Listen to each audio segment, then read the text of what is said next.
Kami mengucapkan selamat bertemu kepada kita semua yang sudah bergabung dalam acara Fisdak Online melalui acara pembahasan sekolah sahabat pada saat ini.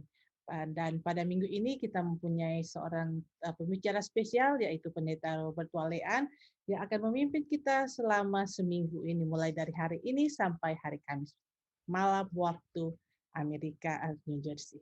Baiklah, kita akan segera mulaikan acara perbaktian kita pada saat ini, dan kita akan membukanya dengan lagu spesial yang akan dibawakan oleh Ansetika Choir. Kami persilakan.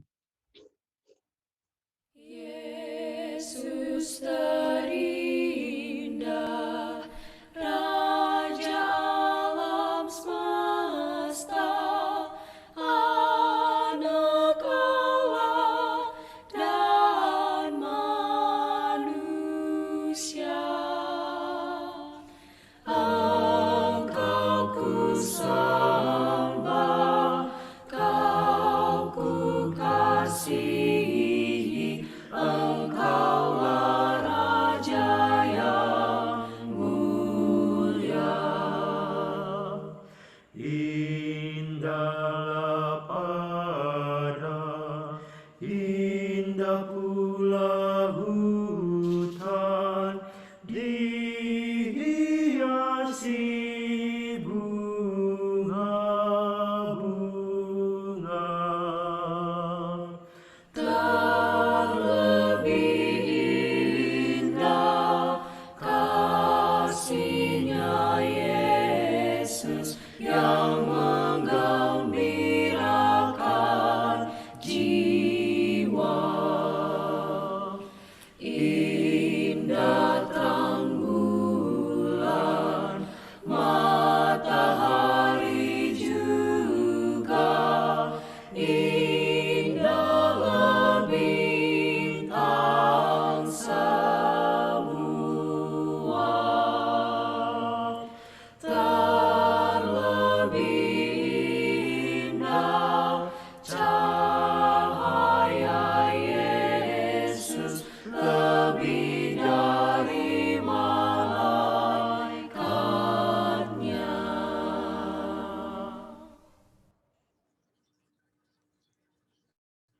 Terima kasih untuk lagu tersebut, dan kita akan buka di dalam doa yang akan dipimpin oleh Ibu Jane Laluan. Kami persilakan. Mari kita berdoa. Bapa di surga, Bapa yang penuh kasih, Bapa yang maha pengampun, kami senantiasa memuji nama-Mu Tuhan, karena Engkau saja yang dapat kami puja dan sembah.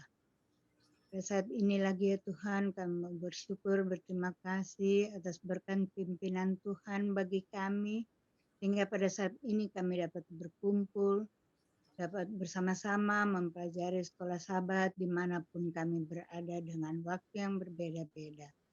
Bapa di surga, kami mohon ampun segala salah dosa kami sebelum kami mohon padamu, agar doa kami layak di hadapan-Mu. Bapa di surga, kami mohon berkat Roh Kudus-Mu bagi kami masing-masing, agar kami dapat mendengar acara ini, acara sekolah sahabat, pembahasan sekolah sahabat ini, agar kami juga dapat menerapkan dalam kehidupan kami masing-masing. Terlebih ya Tuhan, kami mohon Kau mencurahkan juga Roh yang Kudus pada Bapak Pendeta Robert Walean, agar dia dapat membawakan setuju dan kehendak-Mu. Terlebih ya Tuhan, dapat benar-benar ditanam dalam hati pikiran kami, untuk kami dapat mempraktikkan dalam kehidupan kami. Terlebih ya Tuhan, kami dapat membawakan terang di mana kami berada. Terima kasih karena kami yakin dan percaya Engkau sudah mendengar dan menjawab doa kami, mengampuni kami, serta menyiapkan jawaban doa. Dalam nama Yesus kami berdoa dan mengucap syukur. Amin. Terima kasih Tante Sian. Baiklah, untuk waktu dan kesempatan ini kita serahkan kepada Pendeta Walean untuk membawakan firman-Nya.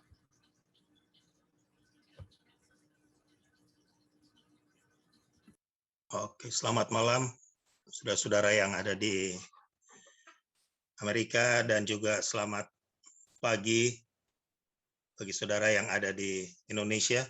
Senang sekali kita boleh ada waktu seperti ini untuk mempelajari akan sebagian dari firman Tuhan.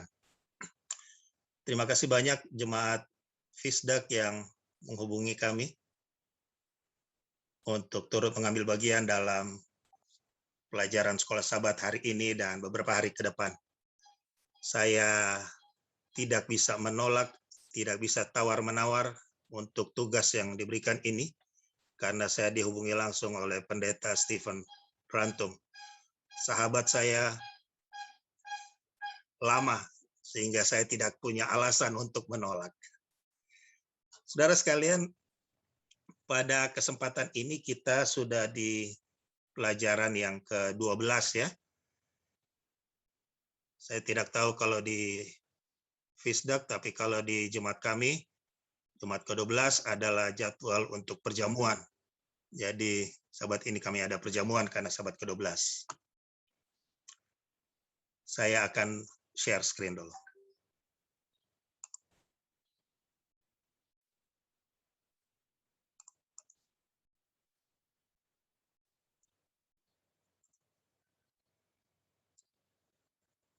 Baik, saya harap ini sudah bisa terlihat dengan baik di layar saudara.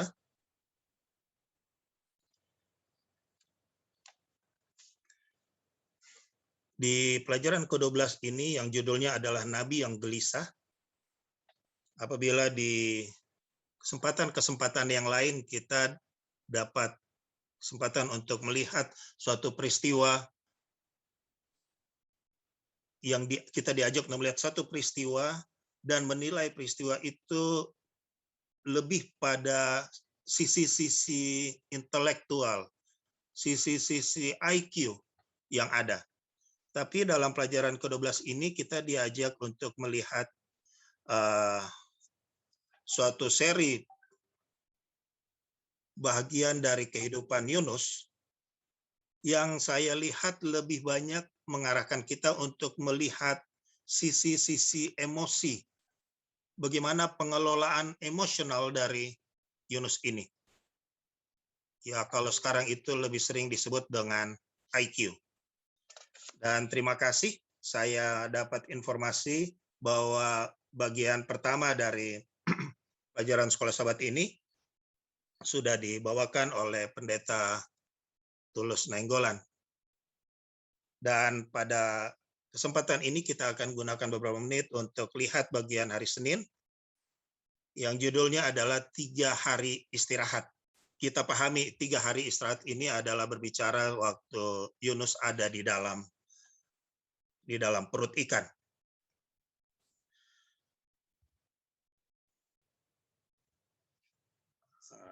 Kursor tidak jalan ini sebentar ya.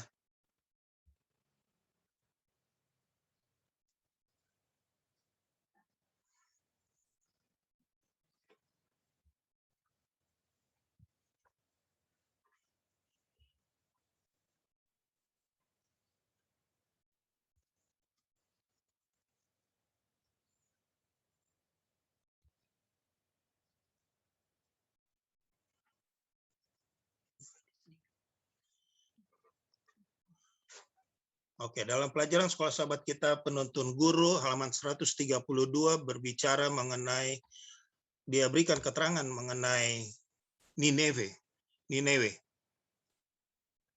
Saya mengenal satu orang, Dr. Joseph Kidder.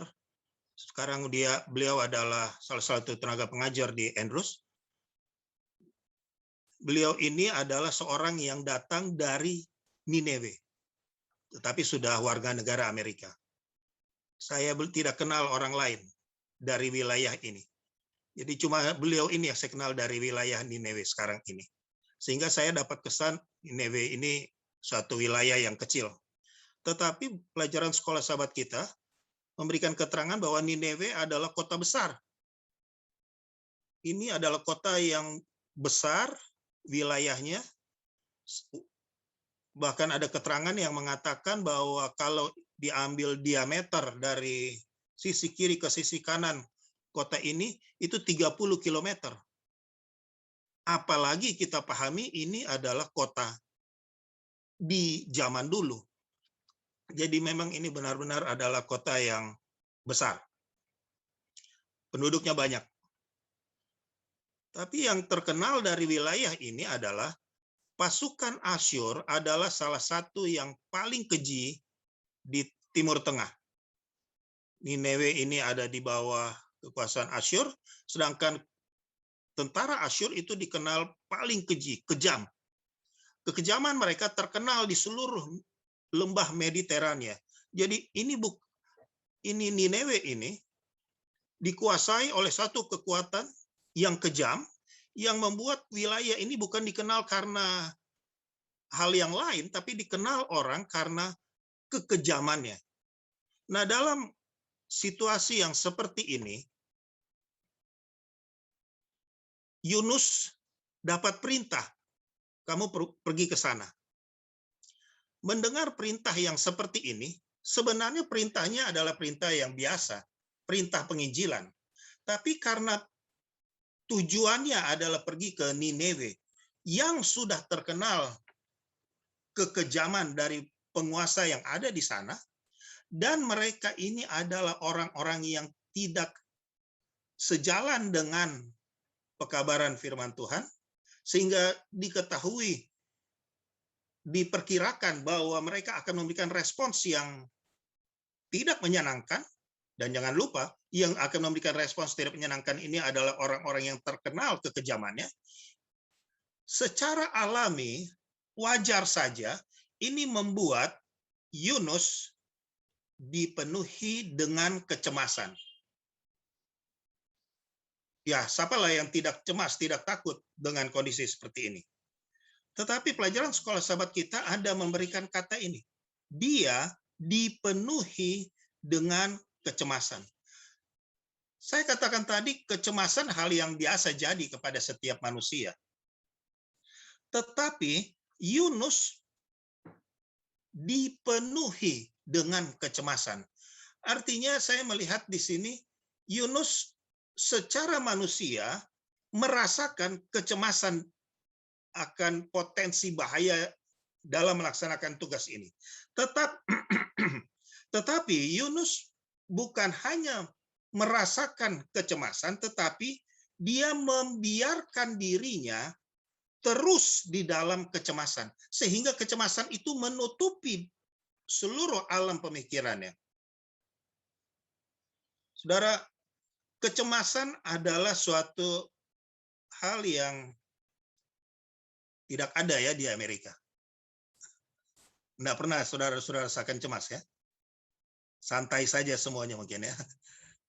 Tentu tidak seperti itu. Samalah seperti kami di tempat ini. Di mana-mana dunia sekarang ini diwarnai dengan kecemasan. Banyak orang merasakan kecemasan. Tetapi membiarkan diri dipenuhi, dikuasai, dikendalikan oleh kecemasan, ini adalah sesuatu yang berbahaya.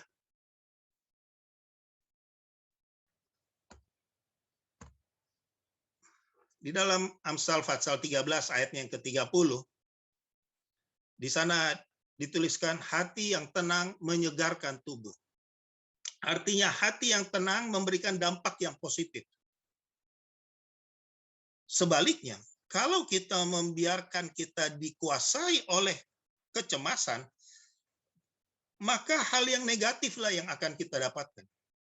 Nah, ini yang jadi kepada Yunus. Dia membiarkan dirinya di dalam kecemasan. Sehingga dia dipenuhi dengan kecemasan, dia tidak memiliki ketenangan. Maka dia melarikan diri ke arah yang berlawanan. Perintah yang diberikan kepadanya adalah dia pergi ke Nineve. Nineve itu ada di sebelah timur dari Israel. Tetapi kita ketahui bersama, Yunus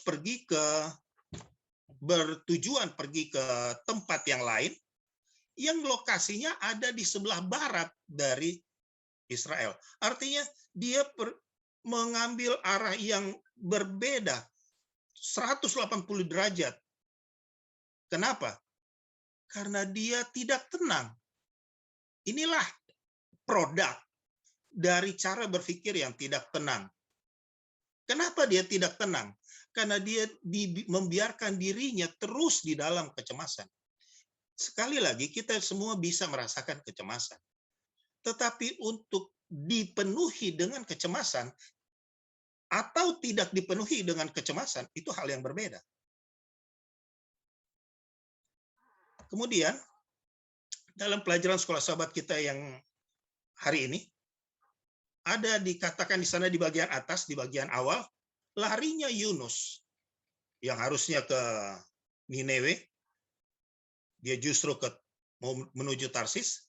Larinya Yunus bukannya tanpa masalah. Maksudnya, tujuan Yunus adalah menghindari masalah. Kalau saya pergi ke Nineve sesuai perintah, saya akan berhadapan dengan masalah, kekejaman orang di sana. Jadi untuk menghindari masalah, maka dia buat kreativitasnya sendiri.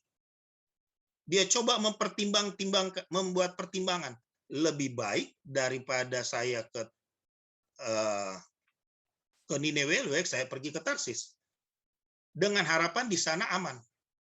Tetapi faktanya kita tahu bahwa larinya Yunus ini bukan tanpa masalah. Kita tahu persoalan-persoalan yang besar jadi waktu itu. Kita ketahui persoalan yang jadi dia ada di atas kapal itu sampai membuat akhirnya dia dilemparkan masuk ke dalam air. Mengenai rinci peristiwa ini kita ketahui bersama. Kita sudah sering mempelajarinya sejak lama. Peristiwa ini, persoalan yang muncul ini, bukan karena Tarsis adalah opsi yang tidak baik. Bukan karena Tarsis adalah suatu lokasi yang pertimbangannya tidak menguntungkan. Bukan karena itu. Tetapi masalah ini muncul, walaupun Yunus lari dengan maksud menghindari potensi masalah, dia dapat masalah di atas kapal sampai dia mesti dilemparkan ke air, bukan karena opsi kreativitasnya yang tidak baik. Tetapi yang kita dapati di sini adalah karena larinya Yunus ini dari Allah. Kalimat tadi lebih lengkap adalah larinya Yunus dari Allah, bukannya tanpa masalah. Ini yang jadi persoalan di sini bukanlah dia kemana, bukan. Tetapi dia membelakangi Allah. Dia lari dari Allah. Ini yang jadi persoalan. Ini yang jadi hal fatal bagi Yunus. Dia membiarkan dirinya dalam kecemasan, sehingga dia tidak lagi melihat akan kuasa Tuhan. Pada saat dia tidak melihat lagi kuasa Tuhan, dia membuat kreativitas, Tarsis. Tetapi ini tidak menghilangkan masalah, dia tetap dapat masalah. Fatal. Mengambil keputusan membelakangi Allah, lari dari Allah, adalah sesuatu yang berakibat fatal. Bukan hanya masalah di atas kapal, tetapi kita tahu peristiwanya sampai ia masuk di dalam perut ikan. Tetapi peristiwa, persoalan yang dihadapi oleh Yunus, apakah di atas kapal atau di dalam perut ikan, sebenarnya itu bukanlah semata-mata sebagai hukuman.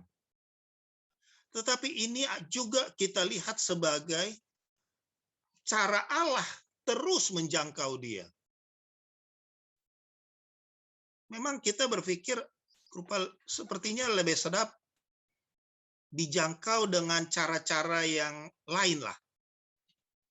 Tetapi kita dapati di sini, Tuhan bisa menggunakan cara-cara apa saja untuk menjangkau akan umatnya.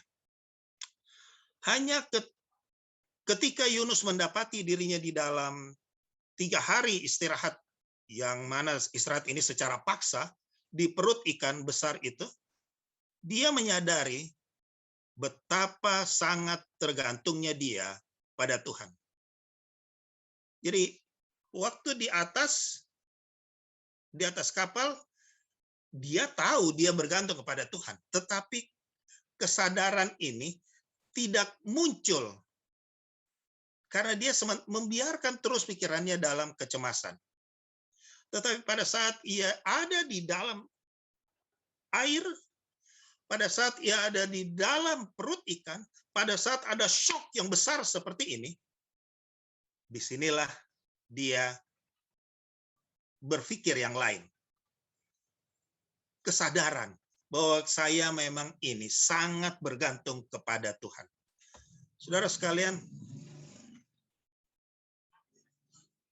akhir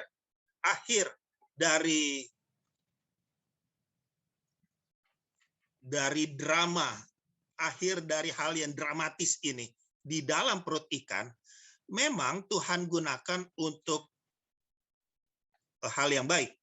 Memang ini bukan berakhir kematian. Ini berakhir kepada dimuntahkannya Yunus ke darat.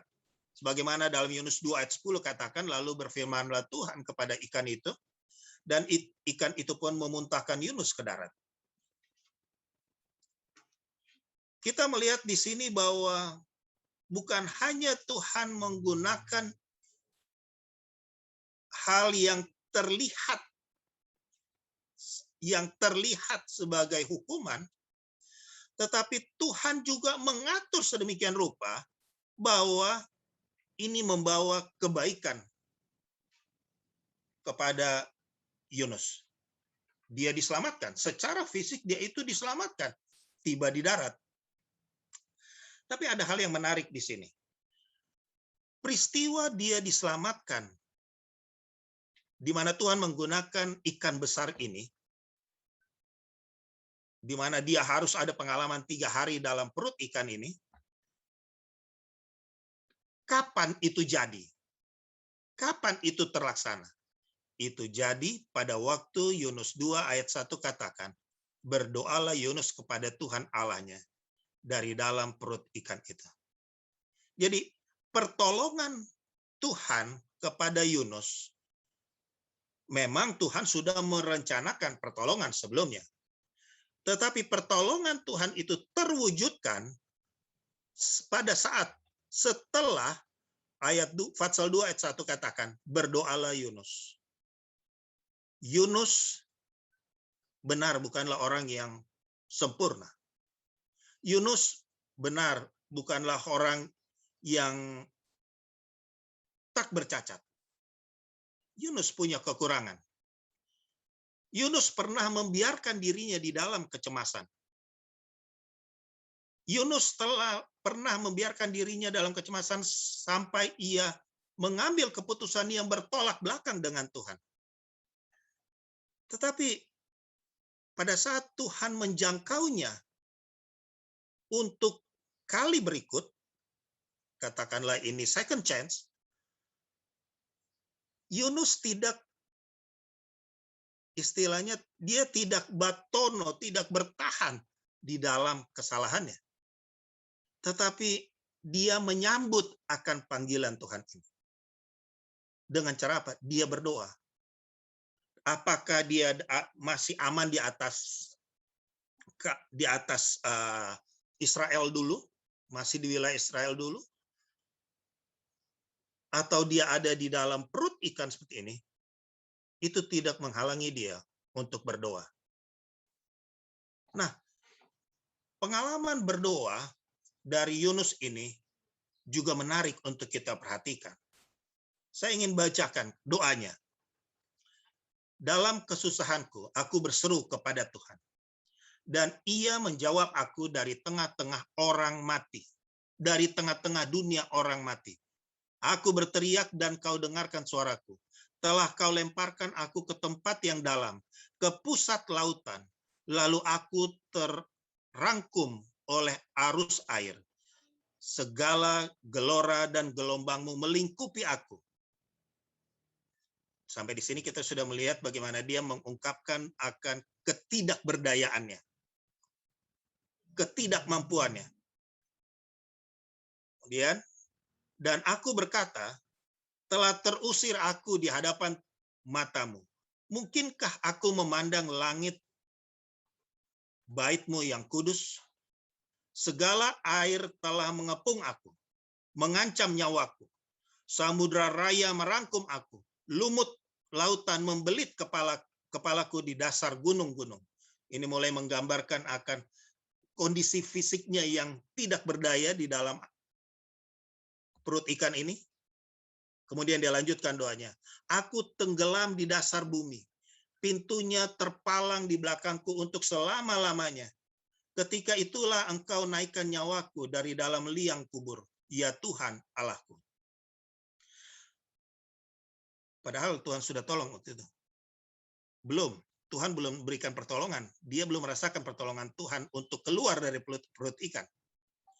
Tetapi dia sudah katakan, ketika itulah Engkau naikkan nyawaku dari dalam liang kubur, ya Tuhan Allah. Kapan? Pada waktu saya ada di dalam persoalan yang begitu dalam, saya merasakan pertolongan Tuhan. Diangkat dari liang kubur. Ketika jiwaku letih lesu di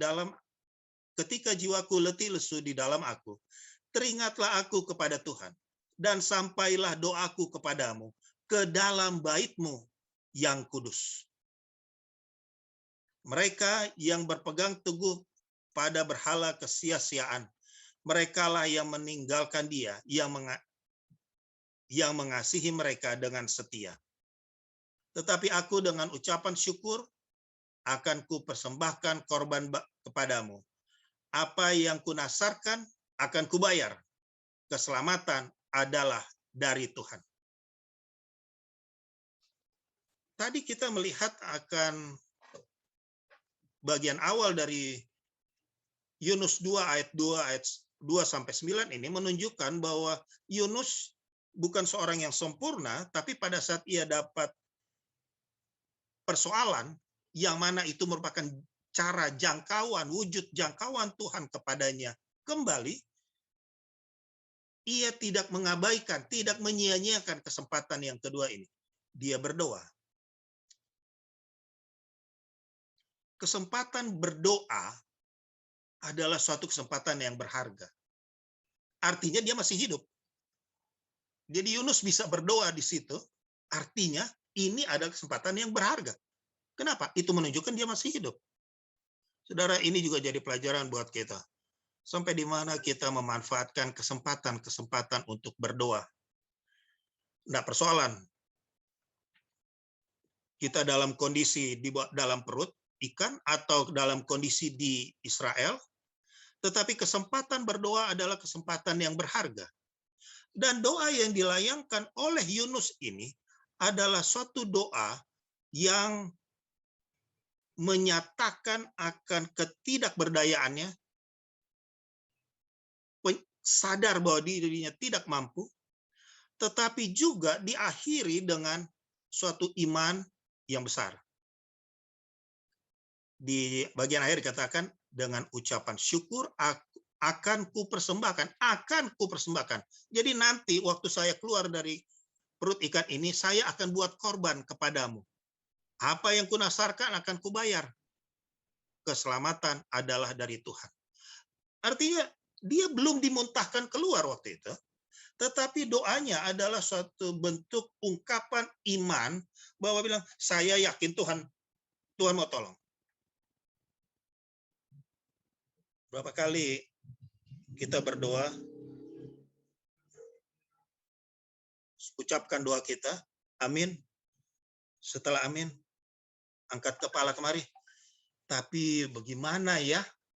Baru selesai berdoa, kita sendiri tidak yakin dengan yang kita doakan. Tetapi Yunus memberikan suatu contoh. Dalam keadaan yang sulit, tidak ada petunjuk secara fisik yang menunjukkan dia akan ditolong. Dia berdoa dengan iman yang besar. Dan sampailah doaku kepadamu ke dalam bait-Mu yang kudus. Oh, dalam ayat 7 tadi, kita dapati bahwa doa yang menyadari akan ketidakberdayaan, doa yang iman kepada Tuhan adalah disampaikan kepada Tuhan yang digambarkan di sini. Sampailah doaku kepadamu ke dalam bait-Mu yang kudus. Jadi doanya diarahkan kepada Tuhan yang digambarkan ada di dalam bait yang kudus. Kenapa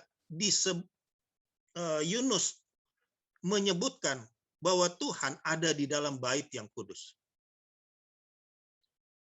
Apa sebenarnya yang dia maksudkan di sini? Kita ambil secara ringkas. Ini secara tata letak, desain tata letak dari Ka'bah, bait suci, bait kudus. Kalau saja kita imam besar, maksud saya kalau saja kita orang yang datang minta ampun, orang Israel datang minta ampun atas dosa, kita akan masuk dari gerbang yang hanya satu-satunya itu. Lalu kita akan temui perabot pertama, mezbah korban bakaran sebagai perabot terbesar. Kalau kita maju terus, kita akan temukan di sana bejana pembasuhan.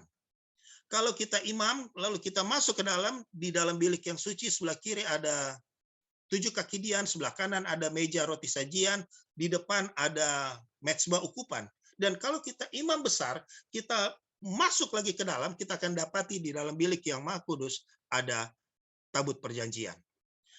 Andaikan kalau saja kita datang waktu itu dengan membawa, ini gambaran saya, membawa cat semprot, lalu kita semprot ke bawah, maka arah yang kita lewati tadi itu akan membentuk formasi apa itu kira-kira? Itu akan membentuk formasi salib. Artinya dari sebenarnya seluruh Ka'bah ini menggambarkan akan Yesus Kristus. Bahkan lebih lagi menggambarkan akan pengorbanan Yesus Kristus untuk menebus kita dari dosa. Memang orang Israel belum kenal waktu itu nama Yesus. Tetapi mereka diperkenalkan mengenai suatu orang yang akan menebus, yang akan berkorban menebus mereka. Ini yang ada tergambarkan di dalam Ka'bah. Dengan kata lain, dalam doa Yunus menyampaikan bahwa doanya ini, harapannya ini, bahwa kesadarannya yang tidak berdaya ini, bahwa imannya ini diarahkan kepada seseorang yang akan menebus. Yang sekarang kita tahu itu adalah Yesus Kristus. Jadi dalam peristiwa ini, Yunus memberikan suatu gambaran kepada kita bahwa setelah turun naik imannya tadi, yang karena dia membiarkan emosionalnya dikuasai oleh kekhawatiran, setelah dia merasakan suatu shock terapi dari Tuhan, setelah dia merespons itu dengan tetap percaya kepadanya, iman kepadanya, dia juga menunjukkan bahwa apa yang saya sebut tadi kepadanya ini spesifik kepada penebus. Bukan kepada yang lain, tetapi kepadanya dalam maksud penebus.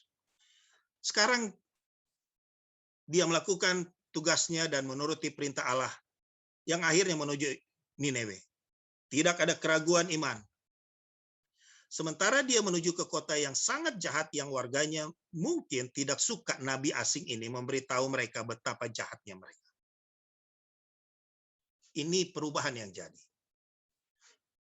Inilah yang kita dapatkan dari pelajaran hari Senin, buku pelajaran sekolah sahabat kita. Besok kita akan bicara bagian lain dari pengalaman Yunus ini. Tetapi satu hal yang kita lihat sekarang. Kadangkala kita melihat peristiwa Yunus hanyalah dari segi, oh dia ini melawan perintah Tuhan. Ya, benar. Tidak disangkal. Dia melawan firman Tuhan. Dia membelakangi akan arah dari Nineve. karena dia membiarkan dirinya di dalam dikuasai oleh kekhawatiran, oleh ketidaktenangan, karena sehingga dia tidak melihat lagi akan kuasa Tuhan. Tetapi bukan hanya itu.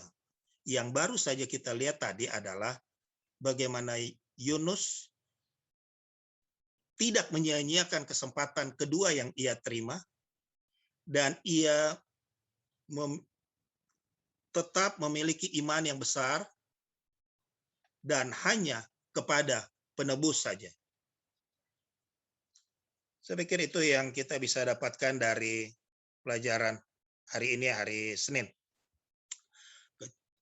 Dan tentu saja bisa saja ada saudara yang lain yang melihat pelajaran lain dari kacamata saudara, sudut pandang saudara, yang bisa juga akan memperkaya akan pemahaman kita terhadap pelajaran sekolah Sabat hari ini. Saya kembalikan kepada pemandu acara. Baiklah, terima kasih Pendeta Walean yang sudah memimpin. Mungkin ada pertanyaan atau tambahan yang dari Zoom atau dari live stream yang kita bisa bagikan bersama-sama, kami persilahkan. Yang dari Zoom, ada mungkin pertanyaan atau tambahan?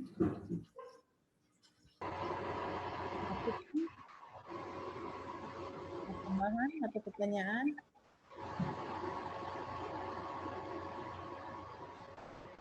Ya, kami persilahkan. Terima kasih Pendeta. Saya sampai sekarang masih belum tahu, perlu keterangan. Kalau kita baca di Yunus 3 ayat 10, di sana Tuhan menyesal, lalu tidak jadi menghancurkan kota Nineve. Pertanyaan saya ialah, apa bedanya penyesalan kita manusia dengan penyesalan Tuhan? Terima kasih.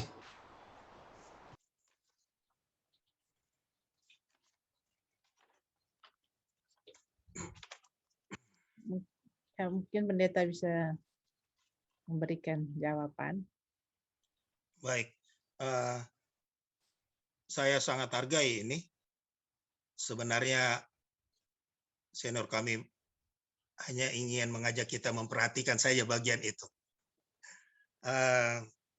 Benar, itu bagian yang menarik, karena ada istilah Tuhan menyesal ya.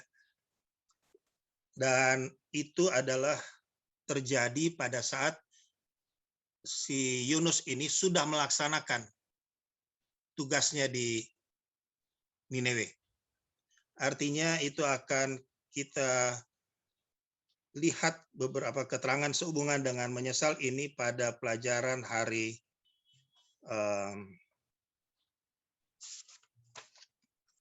Selasa, jadi besok. Jadi secara khusus mengenai bagian itu, biarlah kita bersabar sejenak untuk kita tunggu besok ini di pelajaran hari Selasa. Saya akan catat dan supaya besok saya lebih perhatikan soal itu juga. Boleh Pak ya? Terima kasih, saya sudah diingatkan dari awal ini untuk besok. Oke, terima kasih Pendeta dan terima kasih Bapak Simatupang untuk pertanyaannya. Mungkin masih ada lagi yang mau bertanya, yang di live stream atau yang di Zoom atau live stream, Dek? Tidak ada pertanyaan dari live stream, Kak. Oh, oke. Baiklah, kalau sudah tidak ada pertanyaan, kita akan tiba pada kesaksian dan doa. Mungkin ada hal-hal yang kita akan doakan bersama-sama. Kami persilakan untuk mengutarakannya. Mungkin yang dari Zoom terlebih dahulu dan kemudian yang dari live stream. Jika yang di live stream bisa mengetik dalam halaman komen dan kami akan membacakan dan kita akan berdoa bersama-sama dengan Pendeta Robert Walean. Ada yang dari Zoom? Oh, Om Angli. Terima kasih Pendeta. saya mau tolong didoakan. Pada hari ini kebetulan ulang tahun dari anak kami Jennifer. Dia sedang berada di Maryland sekarang ini, berdomisili di Maryland. Jadi tolong doakan dia berulang tahun pada hari ini. Terima kasih. Mangli, happy birthday untuk Jennifer. Terima kasih. Ada lagi? Boleh saya dapat informasi lebih lengkap? Jennifer Lalaki. ya? Jennifer Lalaki. Oh, oke. Baik, terima kasih. Terima kasih, Pendeta.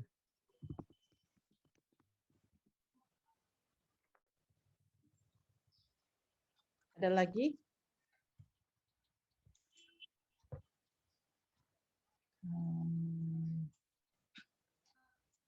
Kalau tidak ada, mungkin dari live stream, Dek. Dari live stream hanya silent request dari keluarga, dari Ibu Pendeta Paruntu dan juga dari Kak Lana, Kak Lili maksudnya. Dan mungkin kita juga tetap bisa doakan Ibu Price. Keluarga Price. Keluarga Price Rumagit. Keluarga Price Rumagit yang sakit. Kita doakan. Kita juga mungkin boleh doakan Kak Jane Rondonu yang akan dioperasi tanggal 5 bulan depan.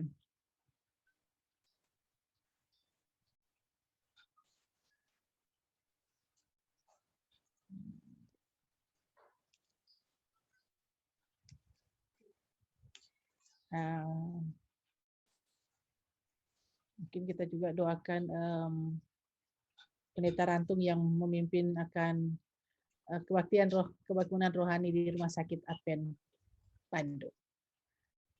Baiklah, kalau sudah tidak ada lagi, kita akan serahkan kepada Pendeta Walean untuk pimpin kita di dalam doa.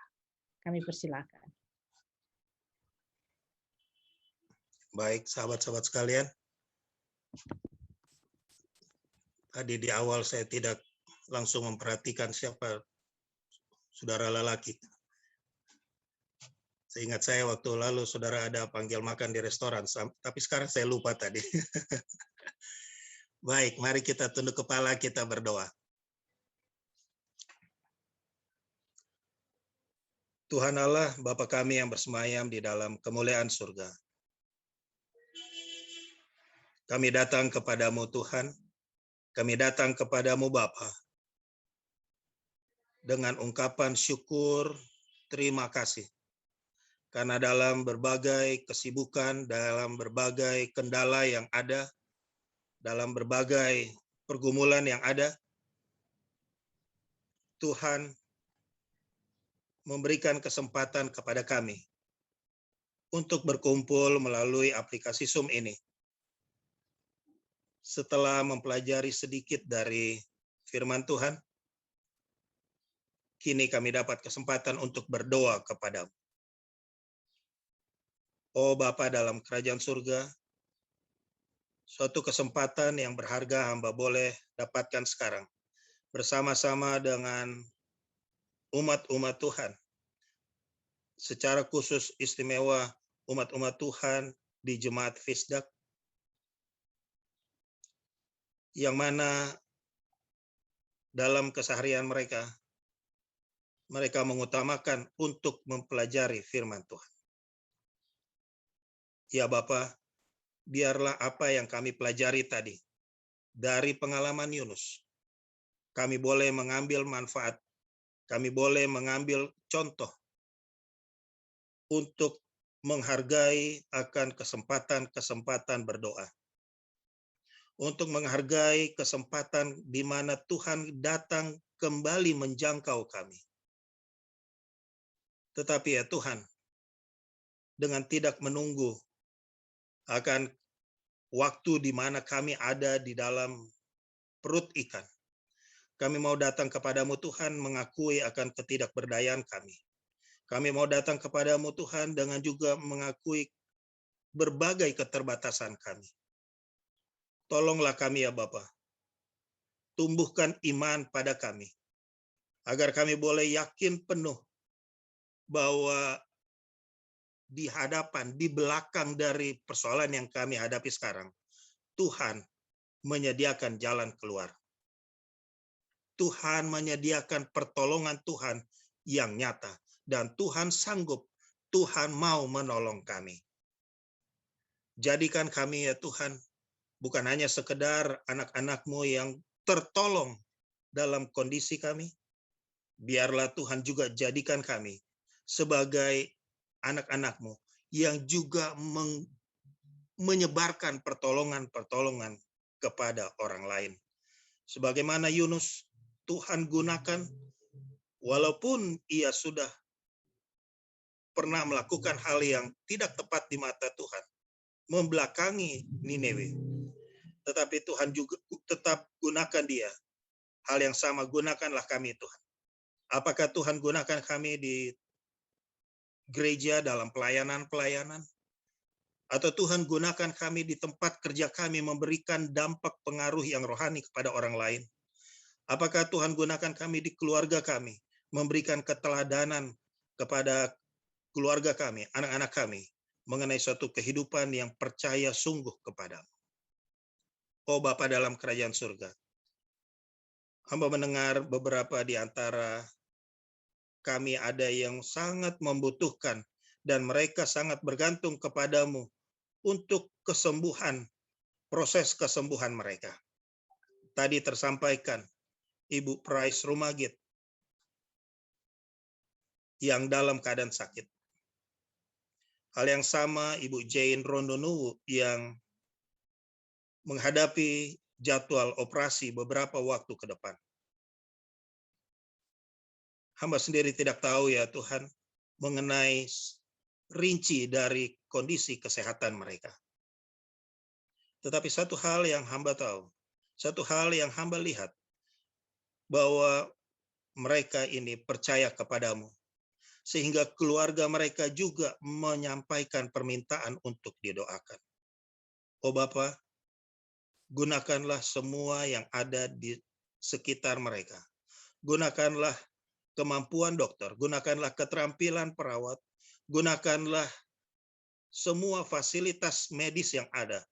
Bahkan gunakanlah makanan, minuman, obat.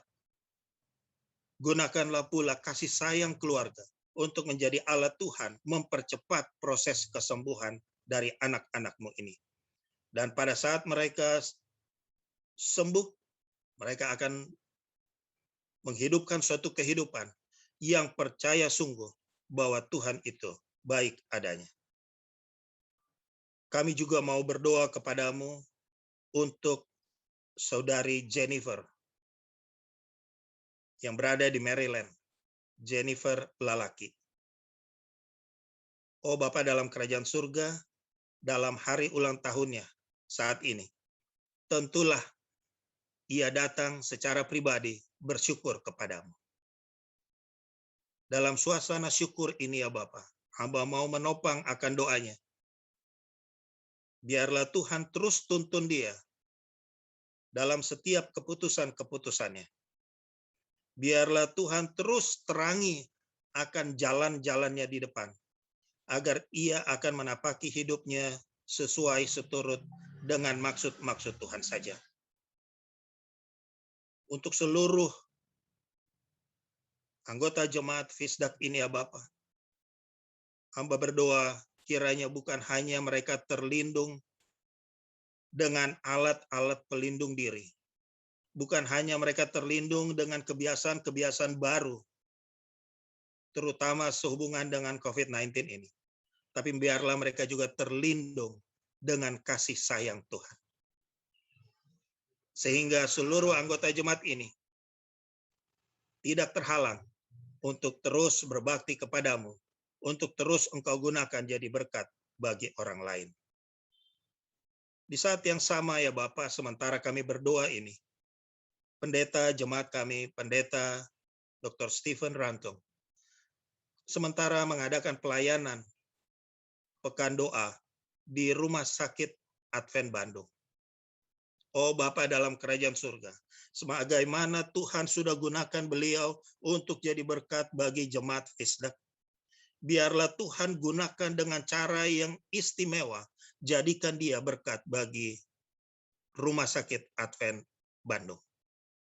Bukan hanya mereka akan melihat pemahaman-pemahaman yang luar biasa yang akan beliau sampaikan dari Alkitab, biarlah mereka juga akan melihat bahwa Tuhan ada bersama dengan keluarga-keluarga di Rumah Sakit Advent Bandung. Oh Bapa dalam kerajaan surga, pada kesempatan ini, sekali lagi hamba mau menyerahkan anak-anak Tuhan, jemaat Fisdak, dan juga tamu-tamu yang ada, hanya di dalam tangan Tuhan saja. Kehendak-Mu yang jadi atas mereka.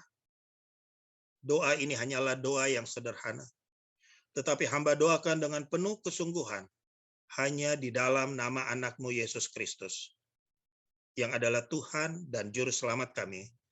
Amin.